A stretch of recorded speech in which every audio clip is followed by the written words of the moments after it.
जय हिंद। नमस्कार दोस्तों, आप सभी का स्वागत है हमारे इस YouTube चैनल सिंधु ज्ञान शिक्षा केंद्र में। दोस्तों, हमारे चैनल के माध्यम से आपको प्रत्येक वनडे एग्जाम जैसे कि रेलवे, बैंकिंग, एसएससी एवं अदर स्टेट लेवल की परीक्षाएं जिसमें जीके, जीएस एवं करंट अफेयर पूछा जाता है उसकी तैयारी करवाई जाएगी। और यदि आप हमारे चैनल पर इसी प्रकार के वीडियो देखना चाहते हैं तो आप हमारे YouTube चैनल सिंधु ज्ञान शिक्षा केंद्र को सब्सक्राइब करें, वीडियो को लाइक करें एवं अपने दोस्तों के साथ इस वीडियो को ज़रूर शेयर करें। तो आइए दोस्तों, स्टार्ट करते हैं आज के इस वीडियो को। और इससे पहले वाले क्वेश्चन जो है वो मैंने अगले वीडियो में कवर करवा रखे हैं, तो आप हमारे चैनल पर जाकर उस वीडियो को आसानी से देख सकते हैं। तो प्रश्न क्रमांक 26 इस प्रकार से है दोस्तों कि गहरा जामुनी यौगिक पदार्थ जो एंटीसेप्टिक एवं डिस एंटीसेप्टिक की तरह उपयोग किया होता है। पहला ऑप्शन है पोटेशियम नाइट्रेट, दूसरा है सोडियम थायोसल्फेट, तीसरा ऑप्शन है पोटेशियम परमैंगनेट, चौथा ऑप्शन है कैल्शियम फास्फेट। तो इस क्वेश्चन का जो राइट आंसर होगा वह है ऑप्शन नंबर तीसरा, पोटेशियम परमैंगनेट।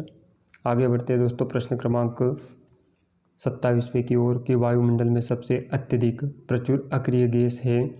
पहला ऑप्शन है हीलियम, दूसरा है नियॉन, तीसरा है क्रिप्टॉन, चौथा ऑप्शन है आर्गन। तो प्रश्न क्रमांक 27वें का जो सही उत्तर होगा वह है ऑप्शन नंबर चौथा, आर्गन। जो है दोस्तों यह वायुमंडल में उपस्थित सबसे अधिक अक्रिय गैस है। और आपकी जानकारी के लिए बता दूं कि बल्ब के फिलामेंट में तो जो धातु का यूज़ करते हैं वह टंगस्टन है, और उसमें जो गैस भरी जाती है वह आर्गन होती है, क्योंकि यह अक्रिय गैस है दोस्तों, किसी के साथ क्रिया नहीं करती है। आगे बढ़ते हैं दोस्तों प्रश्न क्रमांक 28वें की ओर। कौन सी अक्रिय गैस गहरे समुद्र में गोताखोरों द्वारा शोषण के लिए वायु में उपस्थित नाइट्रोजन के स्थान पर प्रयोग की जाती है। पहला ऑप्शन है हीलियम, दूसरा है नियॉन, तीसरा है आर्गन, चौथा है क्रिप्टॉन। तो प्रश्न क्रमांक 28वें का जो सही उत्तर होगा वह है ऑप्शन नंबर चौथा, क्रिप्टॉन। आगे बढ़ते हैं दोस्तों प्रश्न क्रमांक 29वें की ओर। वह धातु जो एसिड एवं एल्किल के साथ क्रिया करके हाइड्रोजन निकालती है। पहला ऑप्शन है जिंक, दूसरा है सोडियम, तीसरा है पोटेशियम, चौथा है कैल्शियम।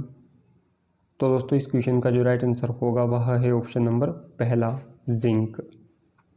इसी के साथ आगे बढ़ते हैं दोस्तों प्रश्न क्रमांक 30वें की ओर।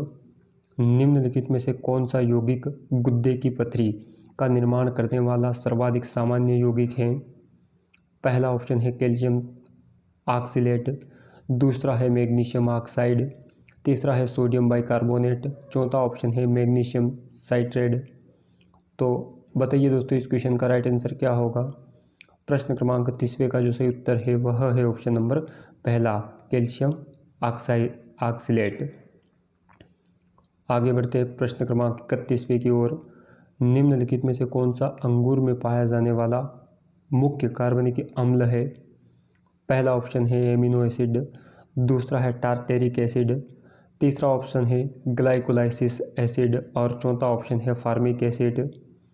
तो अंगूर में जो अम्ल पाया जाता है दोस्तों वह होता है टार्टेरिक एसिड, यानी ऑप्शन नंबर दूसरा इस क्वेश्चन का राइट आंसर होगा। आगे बढ़ते हैं प्रश्न क्रमांक 32वें की ओर। सबसे प्रचुर मात्रा में मौजूद दुर्लभ गैस कौन सी है। पहला ऑप्शन है हीलियम, दूसरा है आर्गन, तीसरा है नियॉन, चौथा ऑप्शन है नाइट्रोजन। तो प्रश्न क्रमांक 32वें का जो सही उत्तर है वह है ऑप्शन नंबर दूसरा, आर्गन। प्रश्न क्रमांक 33वां इस प्रकार से है दोस्तों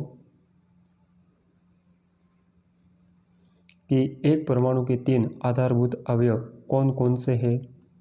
पहला ऑप्शन है प्रोटॉन, न्यूट्रॉन तथा आयन, दूसरा है प्रोटॉन, न्यूट्रॉन तथा इलेक्ट्रॉन, और तीसरा ऑप्शन है पोटेशियम, ड्यूटेरियम तथा टाइटेनियम, चौथा ऑप्शन है प्रोटॉन, न्यूट्रॉन तथा प्रोटॉन। तो बताइए इस क्वेश्चन का राइट आंसर क्या होगा। प्रश्न क्रमांक 33वें का जो सही उत्तर है वह है ऑप्शन नंबर दूसरा। आगे बढ़ते हैं दोस्तों प्रश्न क्रमांक 34वें की ओर। द्रव्यमान संख्या किसका योग है। वेरी इंपॉर्टेंट क्वेश्चन दोस्तों। और यदि आप हमारे इस वीडियो की PDF पाना चाहते हैं तो आप हमारे टेलीग्राम चैनल सिंधु ज्ञान शिक्षा केंद्र को ज्वाइन कर सकते हैं। और यदि दोस्तों आपको यह वीडियो पसंद आती है तो वीडियो को लाइक करें एवं कमेंट बॉक्स में कमेंट के माध्यम से आप अपनी राय ज़रूर दें और अपने दोस्तों के साथ इस वीडियो को ज़रूर शेयर करें। और हाँ दोस्तों, आप हमारे यूट्यूब चैनल सिंधु ज्ञान शिक्षा केंद्र को सब्सक्राइब करना ना भूलें। धन्यवाद। आगे बढ़ते हैं दोस्तों, प्रश्न क्रमांक, इसका जो राइट आंसर होगा वह है ऑप्शन नंबर दूसरा, प्रोटॉन। आगे बढ़ते हैं दोस्तों, प्रश्न क्रमांक 35वें की ओर। निम्नलिखित में से कौन सा एक न्यूक्लियॉन नहीं है? पहला ऑप्शन है प्रोटॉन, दूसरा है न्यूट्रॉन, तीसरा है इलेक्ट्रॉन और चौथा है पॉजिट्रॉन। तो प्रश्न क्रमांक 35वें का जो राइट आंसर होगा वह है ऑप्शन नंबर तीसरा, इलेक्ट्रॉन। और प्रश्न क्रमांक 36वां है दोस्तों, एक परमाणु की परमाणु संख्या क्या होती है जिसमें 10 प्रोटॉन और 11 न्यूट्रॉन होते हैं? पहला ऑप्शन है 1, दूसरा है 10, तीसरा है 11 और चौथा ऑप्शन है 21। तो प्रश्न क्रमांक 36वें का जो राइट आंसर होगा वह है ऑप्शन नंबर दूसरा। देखना दोस्तों, इसका सिंपल कॉन्सेप्ट होता है कि जितनी भी प्रोटॉन की संख्या होगी सेम टू सेम नंबर परमाणु संख्या भी इसकी वही होगी। यानी कि 10 अगर प्रोटॉन है तो 10 ही इसके साथ साथ परमाणु संख्या होगी। और प्रश्न क्रमांक 37वां है CFC यानी CFC का पूरा नाम क्या है? वेरी इजी क्वेश्चन दोस्तों। पहला ऑप्शन है क्लोरोफ्लोरोकार्बन, दूसरा है क्लोरोफ्लोरोकार्बाइड और तीसरा ऑप्शन है क्लोरोफ्लोरोकार्बन डाइऑक्साइड, चौथा ऑप्शन है कार्बो क्लोरोक्लोराइड। तो प्रश्न क्रमांक 37वें का जो राइट आंसर है वह है ऑप्शन नंबर पहला, क्लोरोफ्लोरोकार्बन। आगे बढ़ते हैं दोस्तों, प्रश्न क्रमांक 38वें की ओर कि क्लोरोफॉर्म को अन्य नाम से भी जाना जाता है। पहला ऑप्शन है क्लोरोफॉर्म, दूसरा है फ्रियोन और तीसरा है ग्लिसरॉल, चौथा है मार्स गैस। तो क्लोरोफॉर्म को अन्य नाम से जाना जाता है, इसका अन्य नाम है दोस्तों मार्स गैस। और आगे बढ़ते हैं प्रश्न क्रमांक 39वें की ओर। आलू के चिप्स के तलने पर ऑक्सीडेशन के कारण तेल के बासी होने से रोकने के लिए चिप्स के लिफाफे को किस गैस से भरा जाता है? सिंपल सा क्वेश्चन है दोस्तों। यदि जो भी आप चिप्स खाते हैं उसके अंदर हवा भरी होती है, बेसिकली वो हवा नहीं होती है दोस्तों, देखा जाए तो उसके अंदर नाइट्रोजन फिल की जाती है ताकि चिप्स को अधिक से अधिक समय तक सेविंग करके और बचा के रख सकें। तो इसका जो राइट आंसर होगा वह है ऑप्शन नंबर तीसरा। तो बस दोस्तों, इसी के साथ बढ़ते हैं अगले क्वेश्चन की ओर। प्रश्न क्रमांक 40वां है दोस्तों। मेरे द्वारा कोशिश की गई है कि कम से कम समय में आपको अधिक से अधिक क्वेश्चन करवा सकूं। तो आपको यदि ये वीडियो पसंद आती है तो इस वीडियो को आप अपने दोस्तों के साथ ज़रूर शेयर करें। और हाँ दोस्तों, कई बार बोल चुका हूँ, हमारे चैनल को ज़रूर सब्सक्राइब करें। 40वां क्वेश्चन है, इलेक्ट्रॉन का एंटी पार्टिकल क्या है?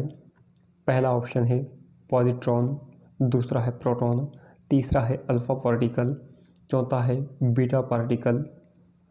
तो प्रश्न क्रमांक 40वें का जो राइट आंसर होगा वह है ऑप्शन नंबर पहला।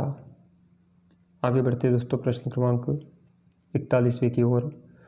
किसी पदार्थ में मुक्त की उपस्थिति उसे विद्युत का सुचालक बनाती है? पहला ऑप्शन है पॉजिट्रॉन, दूसरा है इलेक्ट्रॉन, तीसरा है न्यूट्रॉन और चौथा ऑप्शन है प्रोटॉन। तो इस क्वेश्चन का जो राइट आंसर है वह है ऑप्शन नंबर दूसरा, इलेक्ट्रॉन। प्रश्न क्रमांक 42वां है, जर्मेनियम आमतौर पर प्रयुक्त होने वाली है। पहला है अर्धचालक के रूप में जर्मेनियम का यूज़ किया जाता है और दूसरा है विद्युत रोधी, तीसरा है विमंदक और चौथा ऑप्शन है चालक। तो दोस्तों, जर्मेनियम धातु का जो अधिकतर यूज़ किया जाता है वह अर्धचालक के रूप में इसका प्रयोग किया जाता है। तो इस हिसाब से प्रश्न क्रमांक 42वें का जो राइट आंसर होगा वह है ऑप्शन नंबर पहला। आगे बढ़ते दोस्तों, प्रश्न क्रमांक 43वें की ओर। अत्यधिक पसीने को रोकने के लिए निकली सीड पाउडर में कौन से यौगिक का प्रयोग किया जाता है? पहला ऑप्शन है सल्फोनिक अम्ल, दूसरा है फास्फोरिक अम्ल, तीसरा है कार्बनिक अम्ल, चौथा ऑप्शन है बैरिक अम्ल। तो बताइए दोस्तों, प्रश्न क्रमांक 43वें का राइट आंसर क्या होगा? इस क्वेश्चन का जो सही उत्तर है वह है ऑप्शन नंबर दूसरा, फास्फोरिक अम्ल भरा जाता है। प्रश्न क्रमांक 44वां है, निम्नलिखित में से कौन सा एक अर्धचालक नहीं है? पहला ऑप्शन है सिलिकॉन, दूसरा है गैलियम आर्सेनाइड, तीसरा है क्वार्ट्ज और चौथा ऑप्शन है जर्मेनियम। तो अर्धचालक की भांति जो काम नहीं करता है दोस्तों वह क्वार्ट्ज है। प्रश्न क्रमांक 3 इस क्वेश्चन का राइट आंसर होगा। और प्रश्न क्रमांक 45वां है, किस प्रकार के पदार्थ में मुक्त की उपस्थिति उसे विद्युत का सुचालक बनाती है?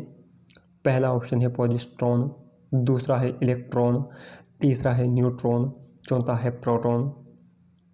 तो इस क्वेश्चन का जो राइट आंसर होगा वह है ऑप्शन नंबर दूसरा।